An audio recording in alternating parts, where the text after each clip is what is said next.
امروز جمعه 28 فوریه است و در این صبح بروقت با همه شما بینندگان عزیز درود میفرستم از دفتر مرکزی رادیو آزادی در پراگ. ساعت به وقت اینجا 7 است. روزی سعید رو برای شما تهنیت میگم و امیدوارم هر جای دنیا که هستید صحت و سلامت باشید و حالا رو میاریم به خبرها.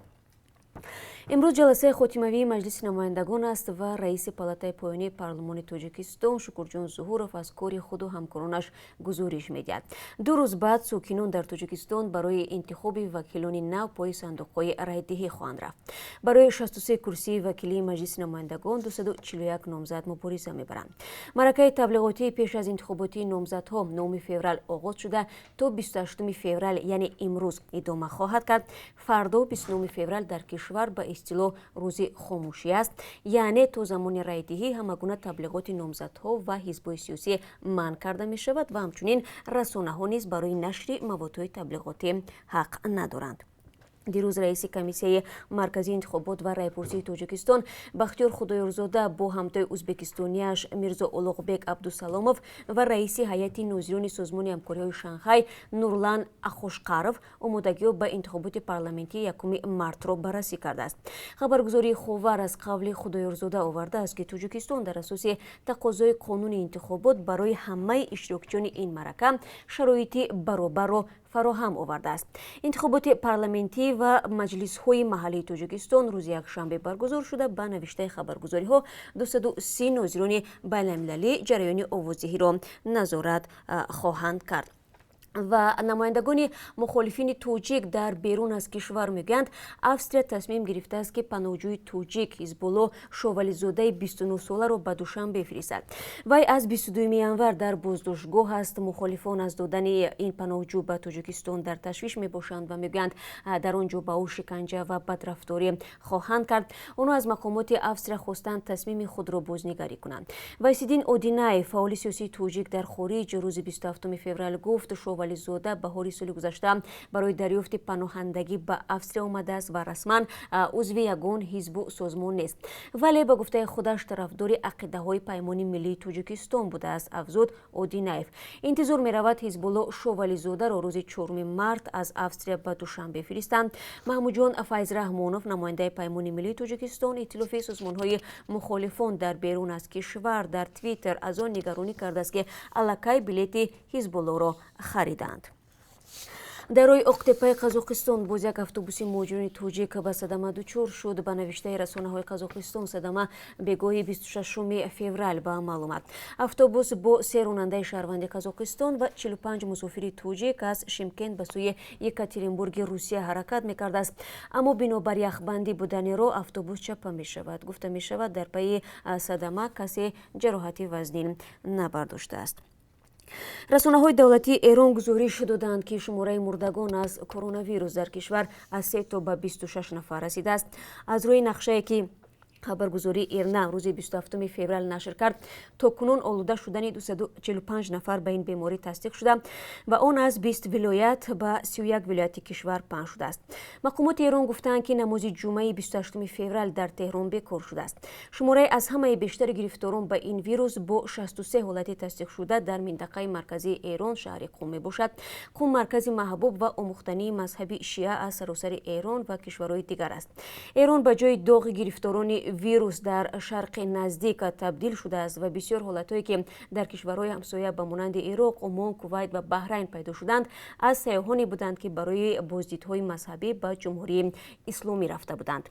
عربستان سعودی با آموختن درس‌ها از آن چیزهایی که در ایران می‌گذرد روز 27 فوریه دادن روادید را برای حج عمره به زیارتگاه‌های مقدس اسلامی نگاه داشت. تاجران کاروان بازار بزرگترین در تاجیکستان شکایت دارند که ماموریت بازار به هر متر مربع فروشگاه آنها 15,000 سومانی قریب $1,500 طلب دارد. برخی از این تاجران گفتند توان پرداخت چنین مبلغ را ندارند و مجبورند ترک پیشه کنند. ماموریت بازار میگوید تا حال از کسی پول نگرفته است، اما برای نوسازی بازار واقعا به پول زیاد احتیاج دارند. یک مایه نگرانی صاحبکاران این است که بعد از انجام نوسازی بازار آنها به مغازه‌های خود هیچ گونه حق نخواهند داشت و تنها چون اجارهگیر می توانند استفاده کنند. حلیمه مولانا مدیر بازار کاروان روز 27 فوریه به رادیو آزادی گفت با قرار رئیس شهر بازار باید نوسازی شود و چند طرف راه و توقفگاه ها بنیاد گردد با شرکت بزرگ کاروان به گفته ماموران تنها رسته‌های قسمت چپی را تعلق دارد و تاکنون بیشتری در آمد رو مالکان فروشگاه ها میگیرند. پس از نوسازی مالک بزرگ نیت دارد که همه فروشگاه ها را به اختیار خود بگیرد و به تاجران تنها به اجاره دهد. کاروان در آغاز بنیادش با 27 گکتار مساحت کلانترین بازار تاجیکستان بود. در گذشته این بازار چند مراتب آتش گرفته، مال و کالای تاجران در صدها دکان به کام آتش رفته است. ترکیه میگوید نیروهایش به ارتش حکومت سوریه که از طرف روسیه پشتیبانی میشوند جواب داده است. بر اثر حمله های هوایی نیروهای حکومت سوریه در ولایت ایدلیب این کشور کمش 33 سرباز ترکی به هلاکت رسیدند. پیمان ناتو مسکو و دمشق را با بمبارانی از حد زیاد این ولایت محکوم نموده تقاضا کرد که روسیه و سوریه قانونهای بین المللی را رعایت نمایند. دانشگاه دولتی کولو بعد بازسازی باغ فرهنگی فراغتی به نام سید علی ولیزاده حدود 5 میلیون سومانی قرضدار شده است. رهبریت تازه تعیین این دانشگاه میگوید به جای باغ به آنها خوابگاه برای دانشجویانشان بنیاد میکردند بهتر بود. ماه آگوست سال گذشته گروهی از استادان دانشگاه از آن شکایت کرده بودند که تعطیل تابستانه آنها صرف ساختمان یک باغ فرهنگی میشود. آنها شکایت داشتند که تابستان نه فقط استراحت نکردند بلکه پول رخصتی را نیز بعد انجام کارهای ساختمانی باغ گرفته بودند. دانشگاه کولو 12000 دانشجو دارد. از این شماره 6008 در شعبه روزانه تحصیل میکنند. حالا دانشگاه دارای یک خوابگاه است که در آن حدود 500 دختر جا کرده شده است و دیگر دانشجویانش در خوابگاه‌های خصوصی و خانه‌های اجاره نشین بوده. یک قسمت دیگر در خانه خویش و نزدیکانشان به سر میبرند. و بینندگان عزیز، قبل از آن که من درباره قرب اسرار خارجی برای شما معلومات بدهم به یک اعلان توجه کنید. طوری هم ما در برنامه قبلی برای شما گفته بودیم روز یکشنبه و روز دوشنبه ما چند ویژه گفتاری مخصوص خواهیم داشت که برای شما در پخش‌های مستقیم تقدیم می‌گردد و هر یک از این برنامه‌ها نیم ساعتی ادامه می‌کند. این برنامه‌های ما به جریان برگزاری انتخابات در تاجیکستان بخشیده شده است و اگر شما ما را در این برنامه‌ها پیگیری کنید می‌توانید ببینید که در روسیه که مکانی بوده باشه قسمت زیادی شما مجرمین عزیز است چگونه انتخابات یا که مرکه رایدهی برگزار می‌شود و ما همه شما را در این پخش‌های مستقیم انتظار خواهیم بود. اکنون از قرب اسرار خارجی برای امروز معلومات میدیم که از طرف بانک ملی این گونه معین شده است. $1 9 سومانی و 68 درم است. 1 یورو 10 سومانی و 61 درم ارزش دارد.